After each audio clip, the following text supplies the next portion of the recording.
Ahora escucharás la parábola más profunda del Tao. Medita sobre ella. El príncipe del reino de Wu tomó una embarcación hasta una montaña habitada por monos. En cuanto estos lo vieron, huyeron presos del pánico, y se ocultaron en las copas de los árboles. No obstante, uno de ellos permaneció completamente despreocupado, balanceándose de rama en rama, mostrando sus habilidades. El príncipe le disparó una flecha, pero el mono atrapó diestramente el dardo en el aire. Ante tal cosa, el príncipe ordenó a sus servidores que llevasen a cabo un ataque concertado. Un instante después, el mono fue atravesado por numerosas flechas, y cayó muerto. Entonces el príncipe se volvió hacia su compañero Yenpui, y le dijo: ¿Has visto lo que ha pasado? Este animal quiso exhibir su inteligencia. Confió en sus propias habilidades. Creyó que nadie podía tocarlo. Recuérdalo. No confíes en la distinción y el talento al tratar con los hombres. Cuando regresaron a casa, Yenpui se convirtió en discípulo de un sabio, y se deshizo de todo lo que le convertía en alguien tan distinguido. Renunció a todos los placeres. Aprendió a ocultar toda distinción. Al cabo de poco tiempo, nadie del reino supo qué hacer con él. Y por ello fue objeto de su admiración. Esta historia contiene una de las claves secretas más profundas del Tao. En la parábola se dice: el príncipe del reino de Wu tomó una embarcación hasta una montaña habitada por monos. Ahora bien, Lao Tse siempre observaba a los monos, ya que todo este mundo no es sino una montaña habitada por monos. Los monos están por todas partes. ¿Cuál es la característica principal de un mono? ¿Cuál es el rasgo más acusado de los monos? Copiar, imitar. Gurdjieff solía decir que no te puedes convertir en hombre a menos que dejes de ser un mono, y tenía razón. Alguien le preguntó: ¿cuál es el rasgo característico de los monos? Y respondió: copiar, imitar. El mono es el imitador perfecto. ¿Qué habéis estado haciendo durante toda vuestra vida? ¿Habéis sido hombres, o monos? Imitáis, miráis qué es lo que hacen los demás a vuestro alrededor, y hacéis lo mismo. Miráis a alguien que camina de una cierta manera, e intentáis hacerlo vosotros también. Alguien lleva un vestido determinado, y también queréis tenerlo. Alguien se ha comprado un coche, y os gustaría tenerlo. Ninguno de vosotros se para nunca a pensar en lo que realmente necesita. Si así lo hicieseis, la vida se convertiría en una existencia gozosa, porque en realidad no hay muchas necesidades. Imitar os llevará por un camino que no llega a ningún sitio. No se necesita gran cosa, solo existen unas pocas necesidades. Si os dedicáis a vuestras necesidades, entonces os sentiréis satisfechos. Contentarse es algo fácil, porque las necesidades son escasas. Pero si imitáis, entonces aparecen millones de necesidades innecesarias, y satisfacerlas es imposible. Uno empieza a vivir las vidas de todo el mundo, y se olvida de que está aquí para dedicarse a sus cosas, convirtiéndose en un imitador. Cada uno está aquí para colmar su propio destino, y ese destino es algo individual, no es de nadie más. Habéis nacido en esta existencia para satisfacer un destino particular, que no puede llevar a cabo nadie más. Ni Buda, ni Jesús pueden hacerlo, solo tú puedes. Y resulta que no haces más que imitar. Por eso los hinduistas dicen que a menos que dejes de imitar, te verás abocado a una existencia tras otra. Esa es la teoría del renacimiento. Naceréis una y otra vez, a menos que colméis vuestro destino. A menos que florezcáis, deberéis regresar. Pero ¿cómo se puede florecer si todo lo que se hace es imitar? ¿Veis un músico y queréis ser músicos? ¿Veis un actor y queréis ser actores? ¿Veis un médico y eso es lo que queréis ser? Nada más que eso. Nadie puede convertirse en vuestro ideal, porque nadie más es como cada uno de vosotros. Amad al Buda, el Buda es hermoso, pero no lo imitéis o erraréis. Jesús es maravilloso, pero ya no es necesario, la existencia ya ha colmado ese destino, esa obra ya está realizada. Jesús ya ha florecido. Por eso no regresa nadie que ya haya florecido. Amad a Jesús, pero no seáis sus imitadores, o acabaréis insatisfechos, miserables y angustiados. No se puede seguir a nadie. Podéis aprovechar las indicaciones, pero hay que permanecer muy alerta. Las indicaciones no tienen que convertirse en imitaciones ciegas. Si veis a un Buda, tomad su manera de florecer como una indicación. ¿Cuáles son los métodos? ¿Qué ha hecho? Tratad de entenderlo, y absorber esa comprensión. Poco a poco empezaréis a sentir vuestro camino. No será como el del Buda, no puede ser, será totalmente distinto. Pero absorber al Buda os será de ayuda. Tendréis que crecer a vuestra manera, pero absorberlo os hará más comprensivos. Esa es la diferencia entre un auténtico discípulo y un seguidor falso. Un discípulo es algo completamente distinto de un seguidor, y me gustaría deciros que seáis mis discípulos, pero no mis seguidores. Hay que saber que disciplina es aprendizaje. La raíz de la palabra disciplina proviene de aprendizaje. Un discípulo es alguien que está listo para aprender. Un discípulo es alguien que está preparado para absorber. Un discípulo es alguien que está abierto, que es receptivo. No es un antagonista, no pelea ni discute. Trata de comprender, y cuando se trata de comprender, la cabeza deja de funcionar. Porque la cabeza puede hacer dos cosas: o pelea, o imita. Puede convertirse en un seguidor ciego, o en un enemigo ciego, pero nunca en un discípulo. Un discípulo es totalmente diferente, porque no está orientado por la cabeza. Un discípulo lo está por el corazón. Ama al maestro, lo absorbe, y luego sigue su camino. Se trata de algo muy indirecto, muy delicado. No es directo. No se puede simplemente mirar al maestro, y hacer cualquier cosa que él haga, entonces uno se convierte en un seguidor. No se puede simplemente aprender las palabras, y luego empezar a repetirlas. Entonces te conviertes en un seguidor, y el esfuerzo está en la cabeza, y la cabeza es justamente el problema. Cuando no se pelea, y no se está a la búsqueda de alguien a quien imitar, la conciencia desciende de la cabeza al corazón. Entonces se está abierto, y simplemente enamorado. Eso es lo que significa fe, confianza. No es ni creer, ni dejar de creer. No penséis que la confianza y la fe son creencias, porque no lo son. Las creencias están en la cabeza, las dudas están en la cabeza. La confianza está en el corazón. No tiene nada que ver con creer o dudar. Creer o no creer no significa nada, simplemente se ama. Mirad una rosa.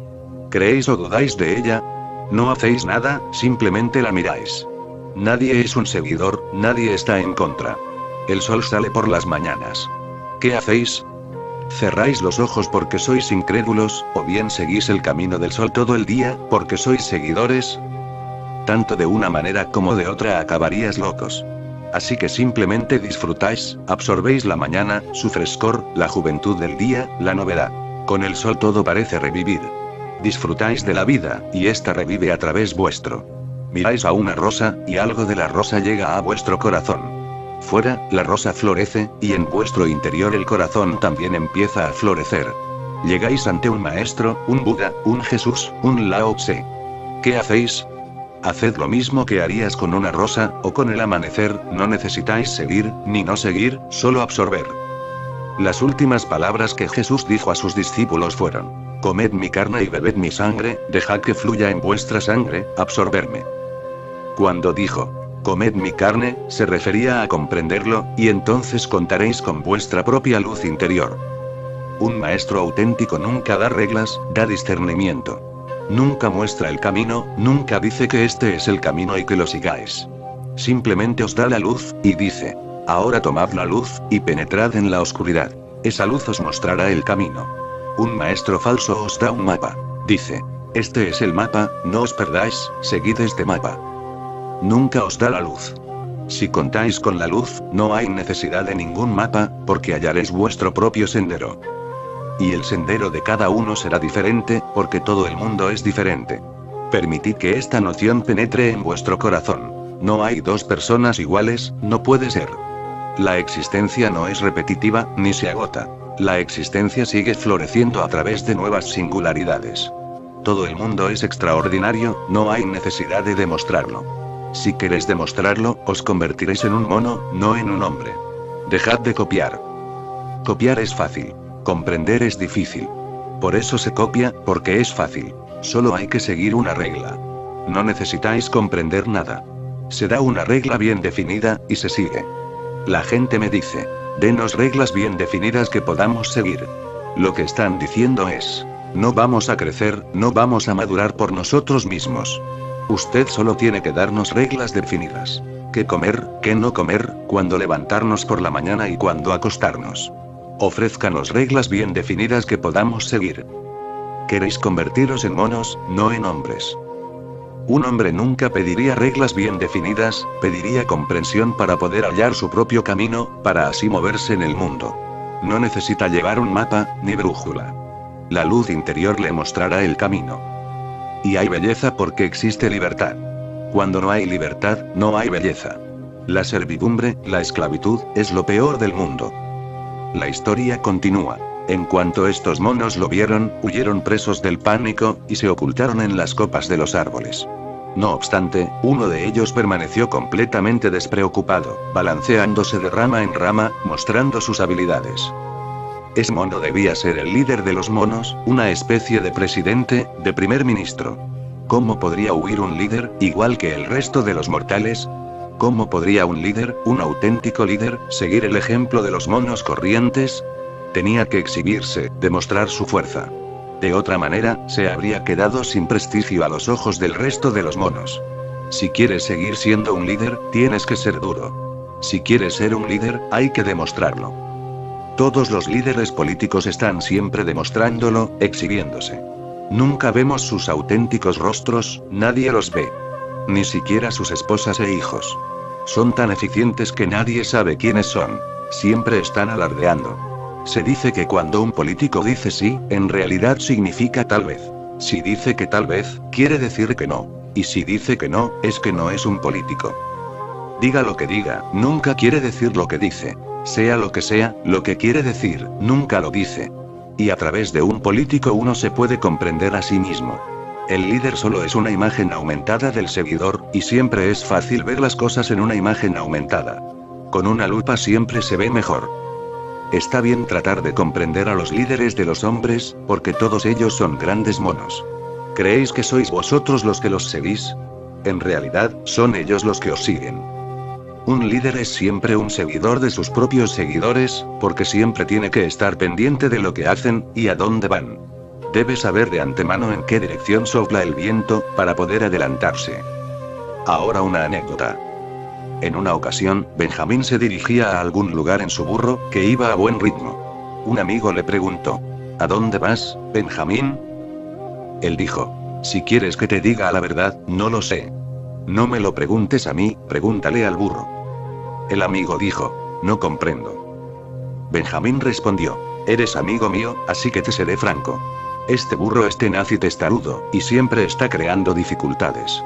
Cuando paso por un mercado o una población, si insisto en que debemos ir por este lado, él insiste en ir por otro. Y cuando vamos de mercado, entonces resulta ridículo, soy el hazmerreír de todo el mundo. La gente me dice que ni siquiera me sigue mi propio burro. Así que me he propuesto ir donde él quiera ir. Así todo el mundo pensará que el burro me sigue, aunque no sea cierto. Pero el burro es feliz, y mi prestigio está a salvo. Todo gran líder no hace sino seguir a sus seguidores. Lo único que tiene que hacer es enterarse de dónde sopla el viento, y adelantarse. Ese es el secreto de ser un gran líder, ser capaz de saber qué quiere la gente. Hay que ofrecerles un eslogan antes de que sean conscientes de lo que quieren, de esta manera te seguirán. Este mono debía ser un líder. Así que tenía que demostrar que no tenía miedo, ni siquiera de un gran príncipe.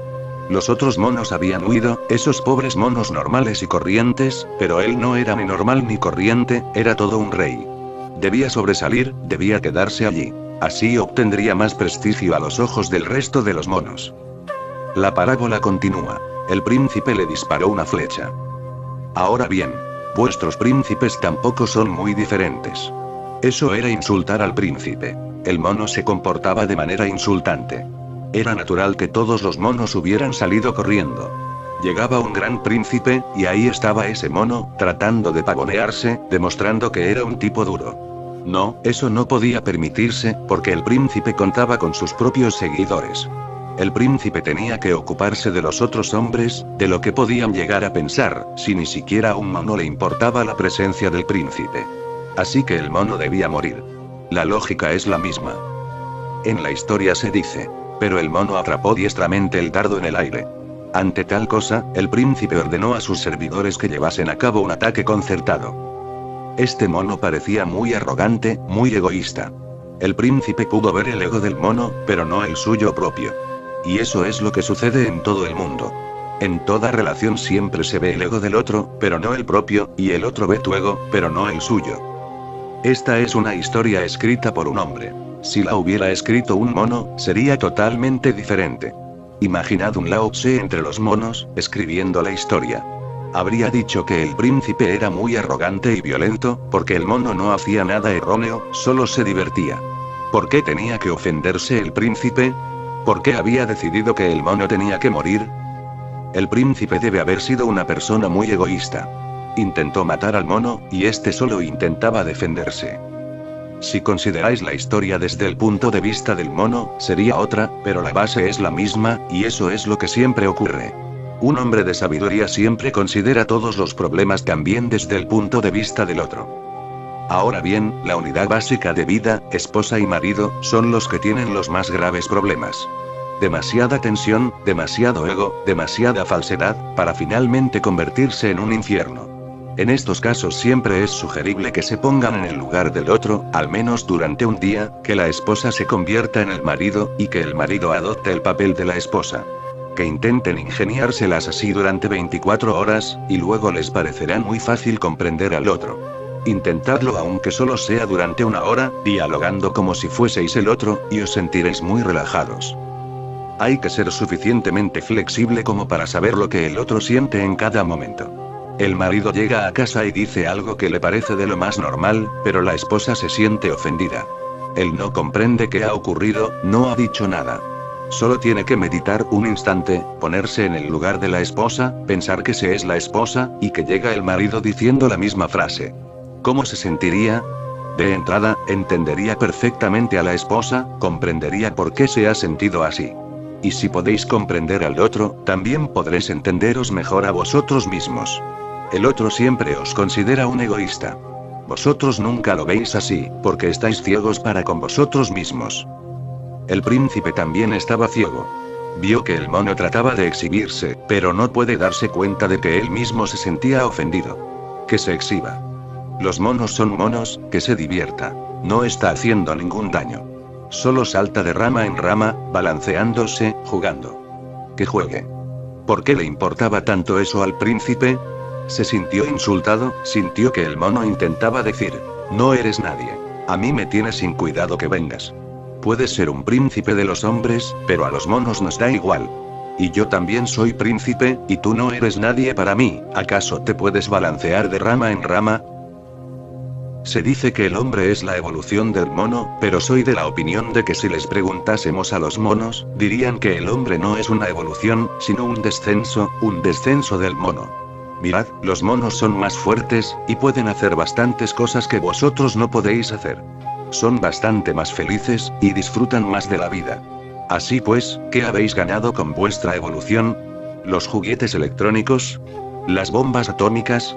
¿Por qué creéis que eso es una evolución, un crecimiento, un desarrollo? Preguntad a los monos, y se reirán pensando que estáis locos.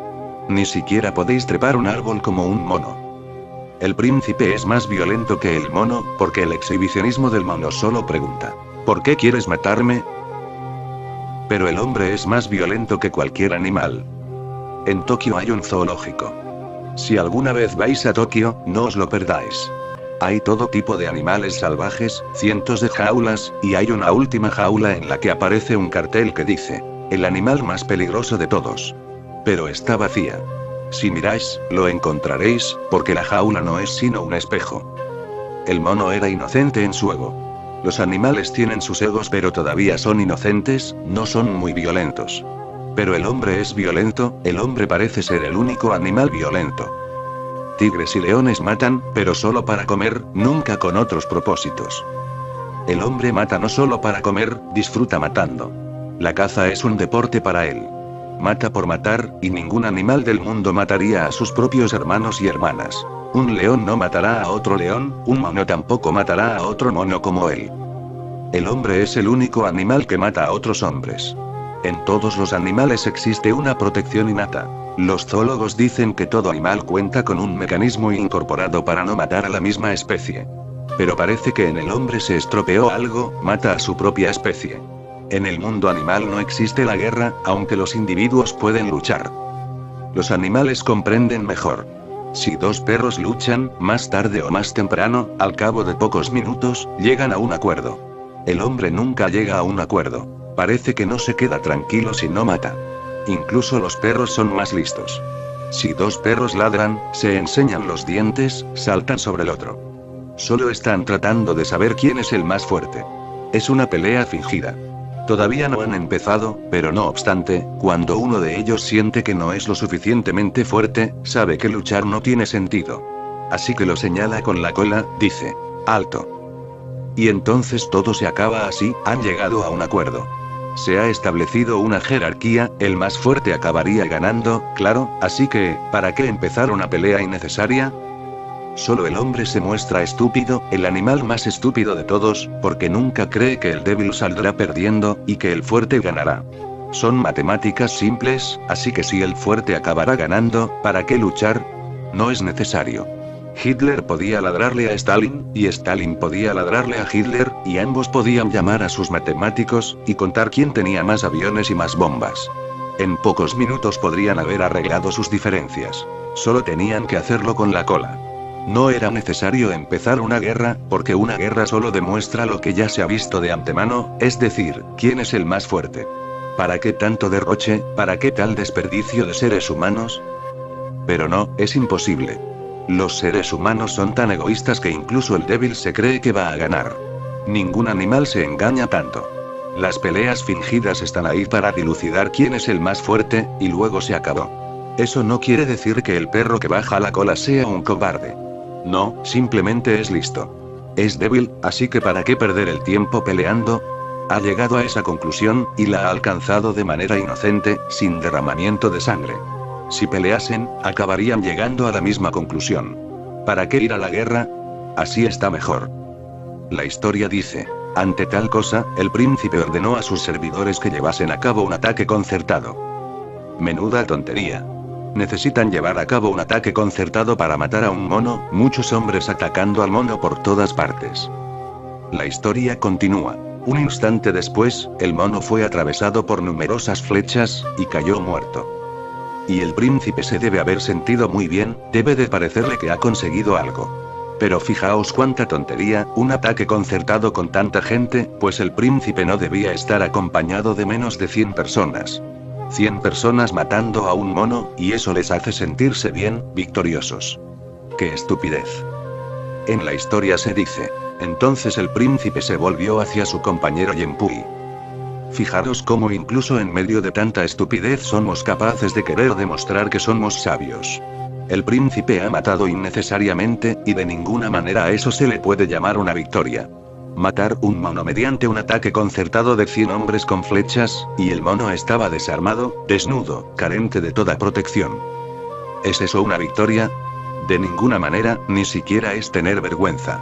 Porque normalmente, cuando luchamos con un guerrero, ofrecemos al otro un arma. Debe contar con una espada. Con la misma protección. Todos ellos estaban protegidos, pero no obstante, mataron a un animal inocente. El príncipe es un estúpido, pero fijaros en su consejo.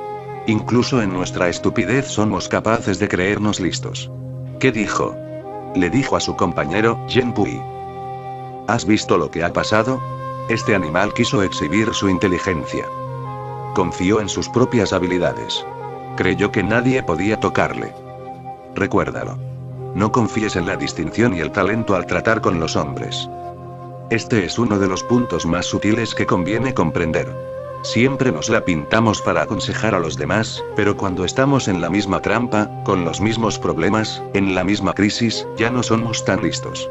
Si alguien nos viene con un problema, le damos un buen consejo. Y el consejo puede ser acertado, pero si tenemos el mismo problema, no somos capaces de darnos ese mismo consejo. ¿Por qué? Pues porque cuando es un problema ajeno, nos sentimos más desapegados. El príncipe veía la estupidez del mono, pero no la suya propia. Y me parece a mí que su estupidez era bastante más gorda que la del mono. Él también había exhibido su destreza, también había demostrado su talento, y no solo frente a los hombres, sino también ante los monos. Exhibió quién era, no era un hombre normal y corriente, era un príncipe extraordinario. No era un mortal común. Y encima le da un consejo a su amigo. No confíes en la distinción y el talento al tratar con los hombres. Pero tenía razón. Y resulta que, como ocurre en tantas ocasiones, ese amigo aceptó el consejo, y todo su ser quedó transformado. El príncipe siguió siendo el mismo. Así que si tenéis capacidad para aprender, también podéis hacerlo de los estúpidos. Si no podéis aprender, ni siquiera servirá la presencia de un Buda, porque no aprenderéis nada. Y a veces resulta que la gente que os aconseja, sigue siendo la misma. Pero si vosotros podéis aprender, entonces podréis transformaros. Que puedas ofrecer un buen consejo a los demás, no quiere decir que hayas penetrado esa verdad. Eso está bien. El consejo es estupendo, y el Tao dice lo mismo. El Tao tiene la misma enseñanza, pero no con la misma mente que el príncipe. Lao Tse ha puesto la enseñanza en boca del príncipe, pero el príncipe es como un erudito, que conoce las palabras, pero que no las ha realizado. No es una experiencia viva, solo doctrina. El príncipe debe haberlo escuchado en alguna parte, de alguna fuente taoísta, porque esta es una de las claves. El príncipe dijo: ¿has visto lo que ha pasado? Este animal quiso exhibir su inteligencia, confió en sus propias habilidades, y creyó que nadie podía tocarle. Recuérdalo. No exhibáis, no demostréis nada. Si no, causaréis y provocaréis problemas innecesarios. Puede que os impliquéis tanto en ello que acabe causando vuestra muerte. No confíes en la distinción y el talento al tratar con los hombres. Este consejo salió de boca del príncipe. El amigo era realmente un hombre sabio, porque no le preocupaba si el príncipe practicaba lo que decía. Y en la vida no debéis preocuparos. Basta conseguir el consejo y transformarse, pero resulta que os preocupáis. ¿Qué sentido tiene pensar en las botellas? Dejadlas en paz, y tomad el contenido. ¿Qué sentido tiene interesarse por el contenedor? Prueba el contenido, y si es bueno, olvídate del contenedor. El príncipe estaba en la misma situación que el mono, incluso peor, pero pronunció uno de los secretos de las enseñanzas taoístas. Puede haberlo leído, se lo pueden haber enseñado, y de repente la situación provoca que lo exponga. Así que le dice a su compañero: no demuestres nada. No te conviertas en un exhibicionista. O tendrás problemas. Y no confíes en la distinción y el talento al tratar con los hombres. ¿Por qué? Porque todo hombre es un egoísta. Si dependes de tu talento, acabarás teniendo problemas, porque te crearás enemigos. Si dependes de la distinción, te buscarás problemas, porque te harás enemigos a diestra y siniestra. Nadie quiere que seas superior a ellos. Siempre que demuestras tu talento, estás demostrando que el otro no es lo suficientemente bueno, y por ello se ofenderá. Recuerda que el príncipe se ofendió solo porque el mono se balanceaba en los árboles. Si pones de manifiesto tu distinción, si dices que eres algo, si tratas de demostrar tu talento de manera sutil, todo el mundo se sentirá ofendido. Y no podrán perdonarte. Se tomarán la revancha.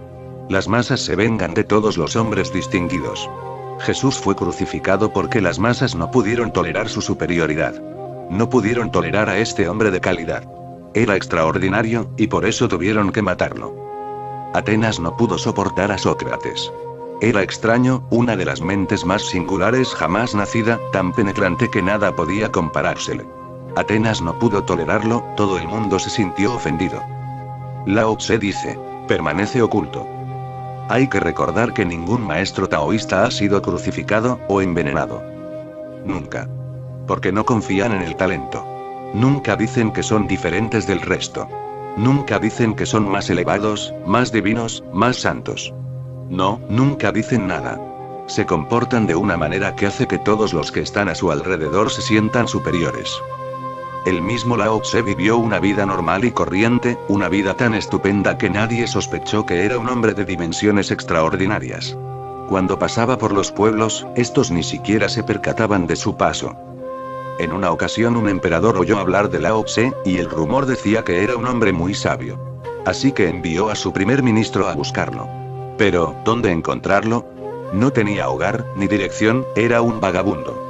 Lao Tse solía decir que cuando uno se queda en un sitio, es difícil esconderse, y que la gente empieza a sospechar. Como tienes algo, la gente sospecha. Así que lo mejor es dejarlos antes de que se den cuenta, o acabarás teniendo problemas. Por ello vagaba de un lado a otro, sin dirección, sin hogar. ¿Dónde se le podía encontrar? Pero lo intentaron. Cuando el emperador lo ordena, hay que hacerlo. Preguntaron a mucha gente: ¿dónde podemos encontrar a Lao Tse? Hasta que una persona les dijo: eso es muy difícil, nadie lo sabe. Se mueve como el viento, es un misterio, como una nube, con paradero desconocido. Pero podéis intentarlo, y si algún aldeano dice que conoce a un hombre totalmente normal y corriente, entonces atrapad a ese hombre, porque puede que sea Lao Tse. Y así fue como lo hallaron. En una aldea hubo gente que dijo: sí, hay un hombre que acaba de llegar a este pueblo, un hombre normal y corriente. No hay hombre más corriente que él. Cuando preguntaron dónde estaba, les dijeron: pescando en la orilla del río. Así que fueron a ver a Lao Tse. Le dijeron: el emperador pregunta por ti, y te hemos estado buscando. ¿Vendrás con nosotros a la corte? ¿Querrás convertirte en un miembro del Consejo Consultivo del Rey? Lao Tse dijo: esperad, y dejadme pensarlo. Y al día siguiente, cuando regresaron en busca de la respuesta, ya no estaba en el pueblo. Había escapado. La gente había sospechado, empezaban a saber. Un hombre del Tao se mueve sin identidad. ¿Por qué? Porque si mostráis talento la gente no puede perdonaros. La gente solo puede perdonar a los estúpidos, pero no a los sabios. Por eso crucificaron a Jesús, por eso envenenaron a Sócrates. Ante un Jesús o un Sócrates uno se muestra inferior. ¿Cómo perdonarlos? Es natural, y por eso organizaréis un ataque concertado. Todos haréis un ataque concertado para acabar con un hombre.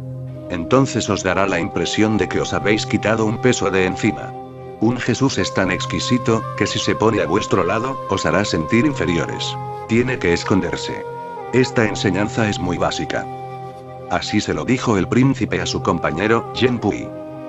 La historia continúa. Cuando regresaron a casa, Yen Pui se convirtió en discípulo de un sabio, y se deshizo de todo lo que le convertía en alguien tan distinguido. Renunció a todos los placeres.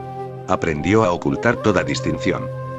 Al cabo de poco tiempo nadie del reino supo qué hacer con él. Y por ello fue objeto de su admiración. Ahora bien, este hombre, Yen Pui, era realmente sabio. No se preocupó acerca del mensajero. No le importaba el vehículo. Se limitó a tomar el mensaje. Recordad, vosotros siempre os preocupáis por el vehículo. Si os digo algo, empezáis a preocuparos acerca de mí, de si soy de fiar, de si he realizado lo que os digo. Primero tenéis que convenceros de mí, pero eso es imposible. Fijaros en lo que os estoy diciendo, comprendedlo, y olvidaros de mí por completo. Si lo he realizado o no, es asunto mío, pero no vuestro. ¿Por qué os ha de preocupar tanto? Tenedlo en cuenta, si sentís la fragancia de algo, tomadlo, probadlo, pero probad la medicina, no al médico. No os preocupéis por el médico, preocuparos por la medicina. Porque al fin y al cabo será la medicina la que os cure.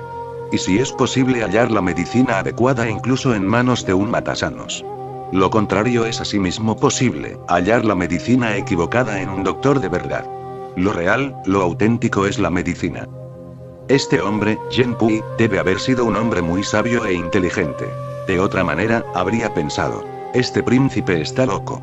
Me está dando consejos, y él vive con distinción, llevando una vida de lo más exhibicionista. Nadie vive como los reyes, siempre están exhibiéndose, en el trono. Y quieren dejar bien claro que no hay nadie como ellos. Crean una distancia con los mortales ordinarios, una brecha. Uno no puede ir y apoyar la mano en el hombro de un rey. Se sentiría ofendido, diría: ¿qué estás haciendo? ¿Estás queriendo decir que eres igual que yo? Morirías si lo hicieses. Se dice que Hitler nunca permitió que nadie le pusiera la mano en el hombro. Nunca. Ni siquiera un amigo. Nadie podía utilizar su nombre, Hitler. Tenían que llamarle Führer.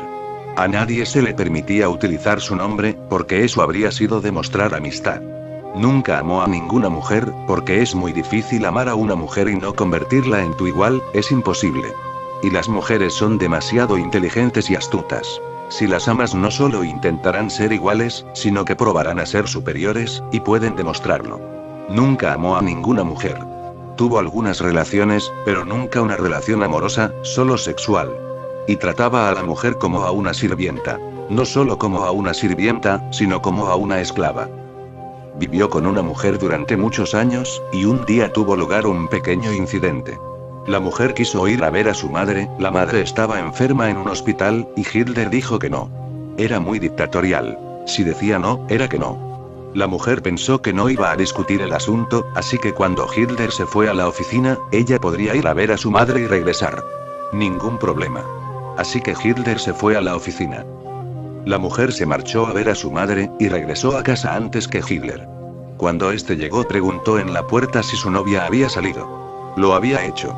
Preguntó si había ido al hospital.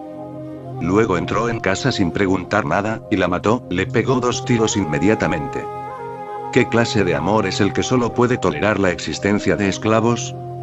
El amor os iguala. Una persona egoísta no puede amar, porque el amor iguala. Solo hay 2 fuerzas que igualan, una es el amor, y la otra la muerte. Cuando amáis a una persona, os convertís en un igual a esa persona. Y si realmente amáis, en ese momento de amor sentiréis que toda la existencia es idéntica. Nadie es inferior y nadie es superior. Todo el mundo es único, diferente, pero nadie es inferior, ni superior. Al amar uno se siente en comunión con toda la existencia. Todo se equipara, todo es igualmente valioso. Y la muerte es el gran igualador. Cuando nos morimos se acaban todas las distinciones, un Hitler muerto es igual que un perro muerto, ninguna diferencia. ¿Veis alguna diferencia entre un perro muerto y un Hitler muerto, o incluso un Buda muerto? No puede haber distinciones, el cuerpo es el mismo, el polvo al polvo.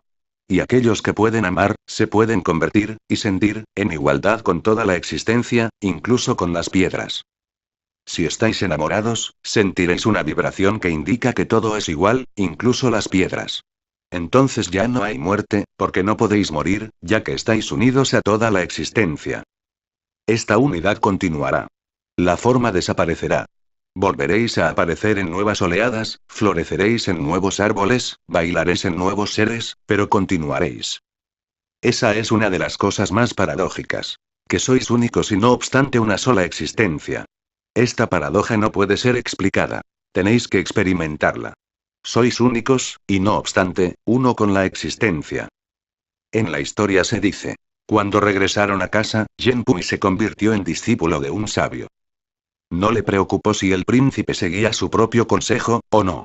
El príncipe continuó igual, como siempre, pero Genpui cambió toda su existencia. Se convirtió en discípulo de un sabio. Y si queréis cambiar vuestra vida, debéis convertiros en un discípulo, porque solo resulta muy difícil, casi imposible. Necesitáis la ayuda de alguien que sepa. Necesitáis confiar en alguien que vaya por delante de vosotros.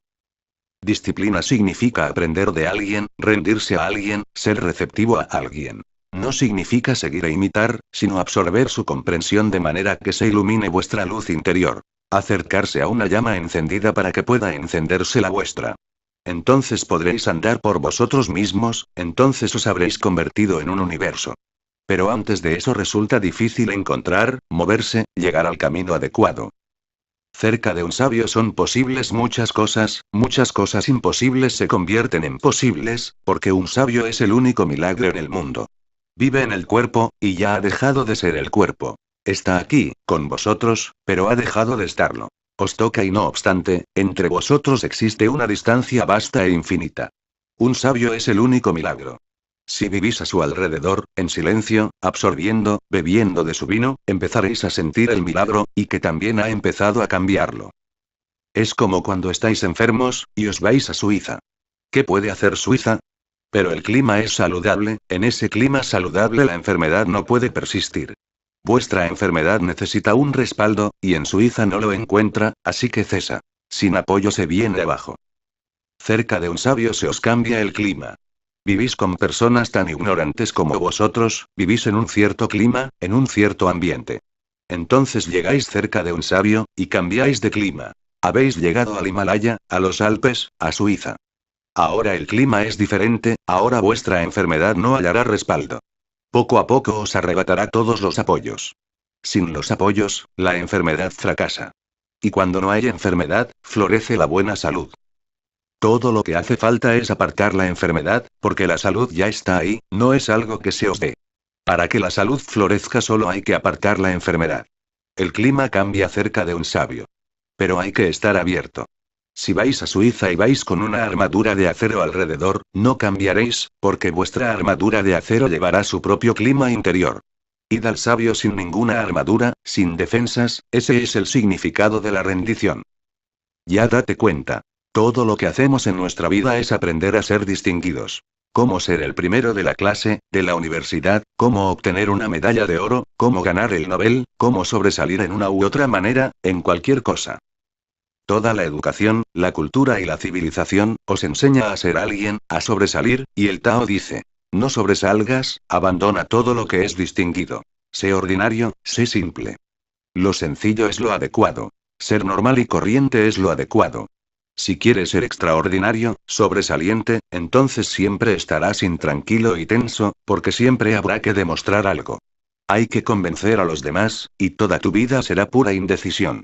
Y la indecisión siempre llega acompañada de un titubeo interior, de un temblor. El Tao dice que cuando nadie sabe qué hacer contigo, cuando eres tan corriente que nadie sabe qué hacer de ti, que nadie sabe para qué sirves, cuando no se te puede utilizar para nada, de tan corriente que eres, sin talento alguno, entonces, se revela el auténtico misterio a través de ti. Entonces te conviertes en un gran misterio. Cuando no puedes ser utilizado, te conviertes en divino. ¿Cuál es el significado? Siempre que te usan, te conviertes en una cosa. Cuando no puedes ser usado, te conviertes en persona. Una persona no tiene utilidad alguna. Si alguien te pregunta quién eres, respondes: soy médico. ¿Qué quiere decir eso? Significa que la sociedad te está utilizando como médico. Es una función, no una personalidad. No es tu persona, ni tu ser, es una utilidad. La sociedad te utiliza como doctor. Alguien es carpintero, otro es zapatero. ¿Es eso vuestro ser, o solo una utilidad de la sociedad? La sociedad os está utilizando como una cosa, y cuanto más valiosa es vuestra utilidad, más os valora la sociedad. Pero si abandonáis todos vuestros talentos, si os convertís en alguien tan corriente que nadie sabe qué hacer con vosotros, que nadie puede utilizaros, entonces estaréis más allá de la sociedad. Ya no seréis una cosa, os habréis convertido en una persona. Y eso no significa que no vayáis a hacer nada. Lo haréis, pero nadie os utilizará. Lo haréis por vosotros mismos. Será vuestro florecimiento. Una rosa florece, no para quienes pasen junto a ella, ni para quienes la miren, ni para quienes vayan a oler su fragancia. No. Florece por sí misma. Un hombre del Tao florece por sí mismo. Es como una rosa, no es un servicio público. Pero un hombre que nunca ha conocido a su ser más interno, siempre es como una cosa, siempre está como en el escaparate de una tienda. Siempre a la espera de que llegue alguien, y utilice sus certificados, distinciones y talentos. Siempre gritando: venid y utilizadme, convertidme en algo. Soy una cosa muy valiosa, nunca hallaréis nada mejor. Venid y utilizadme. Así os pasáis la vida. Y si eso es lo que pedís, entonces os convertiréis en una cosa. Un hombre del Tao abandona toda distinción, quema todos los certificados, destruye todos los puentes. Es en sí mismo, se convierte en una flor. Y ese florecimiento no tiene propósito, carece de toda utilidad. Muchos se benefician de él, pero no sucede por ellos, es por sí mismo. Un hombre así ha alcanzado su propio destino. Entonces hay realización. Siendo una cosa siempre, os quedaréis sin realizar, porque para eso hay que ser una persona, una auténtica persona. No tenéis que ser una cosa, no hay que ser un marido, porque un marido es una cosa. No hay que ser esposa, porque ser una esposa es tener una utilidad. Solo sed una flor, entonces podréis amar. Pero no hay necesidad de ser un esposo, ni una esposa. Podéis compartir, pero no hay necesidad de anunciarlo. Una flor florece, no necesita ningún tipo de propaganda. Si alguien comparte su placer y felicidad, pues estupendo. Si nadie pasa por allí, pues estupendo también. Cuando se florece en sí mismo, todo está bien, nada es erróneo. Cuando se es algo más, se está a la espera en un escaparate, etiquetado, valorado, catalogado, anunciado, nunca llegaréis a estar realizados, porque una cosa está muerta. Solo las personas están vivas. Estad vivos, sed personas. Y eso es algo que nunca llegaréis a ser si seguís imitando y copiando. Si seguís siendo monos de montaña, nunca seréis nada real, seguiréis siendo lo falso. Descarta toda falsedad, exhibición, demostración. Solo sed corrientes y únicos, y colmad vuestro destino. Nadie puede hacerlo por vosotros. Podéis absorberme, pero no podéis seguirme. Nunca he seguido a nadie, he seguido mi propio camino. Vosotros tendréis vuestro propio camino. Recorreréis un sendero por el que nadie más habrá transitado, y por el que nadie volverá a hacerlo. En el mundo espiritual no quedan huellas, nadie puede seguir nada. Deleitaros conmigo, sed felices conmigo y absorbed. Y eso se convertirá en una luz en vuestro interior, y esa luz os mostrará el camino.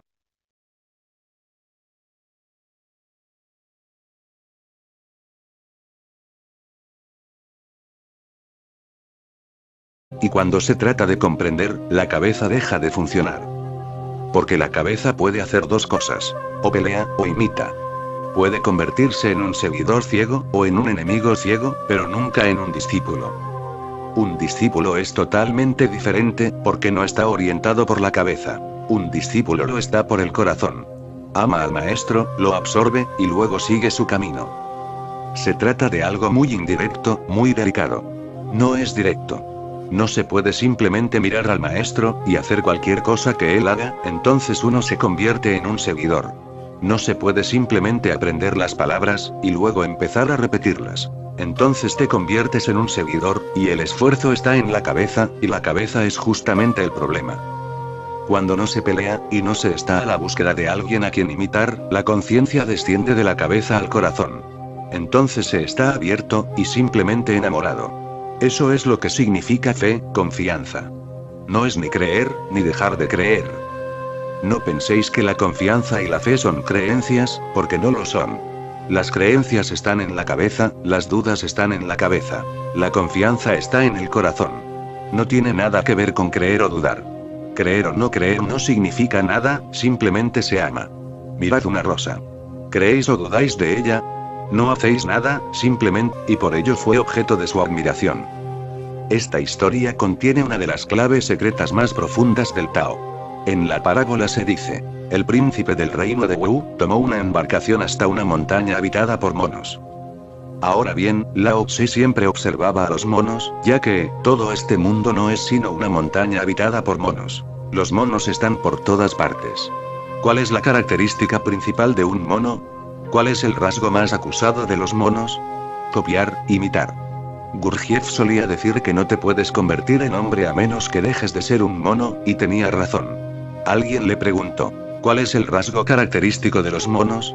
Y respondió: copiar, imitar. El mono es el imitador perfecto. ¿Qué habéis estado haciendo durante toda vuestra vida? ¿Habéis sido hombres, o monos?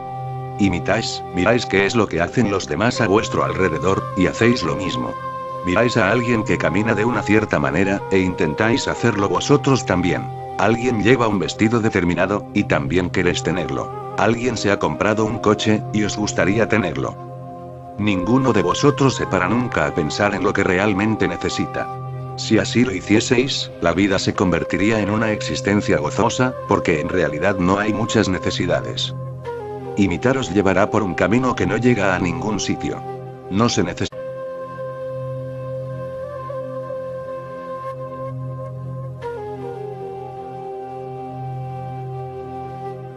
Ahora escucharás la parábola más profunda del Tao. Medita sobre ella. El príncipe del reino de Wu tomó una embarcación hasta una montaña habitada por monos. En cuanto estos lo vieron, huyeron presos del pánico, y se ocultaron en las copas de los árboles. No obstante, uno de ellos permaneció completamente despreocupado, balanceándose de rama en rama, mostrando sus habilidades. El príncipe le disparó una flecha, pero el mono atrapó diestramente el dardo en el aire. Ante tal cosa, el príncipe ordenó a sus servidores que llevasen a cabo un ataque concertado. Un instante después, el mono fue atravesado por numerosas flechas, y cayó muerto. Entonces el príncipe se volvió hacia su compañero Yenpui, y le dijo: ¿has visto lo que ha pasado? Este animal quiso exhibir su inteligencia. Confió en sus propias habilidades. Creyó que nadie podía tocarlo. Recuérdalo. No confíes en la distinción, y el talento al tratar con los hombres. Cuando regresaron a casa, Yenpui se convirtió en discípulo de un sabio, y se deshizo de todo lo que le convertía en alguien tan distinguido. Renunció a todos los placeres. Aprendió a ocultar toda distinción. Al cabo de poco tiempo, nadie del reino supo qué hacer con él. Si tan gran cosa, solo existen unas pocas necesidades. Si os dedicáis a vuestras necesidades, entonces os sentiréis satisfechos. Contentarse es algo fácil, porque las necesidades son escasas.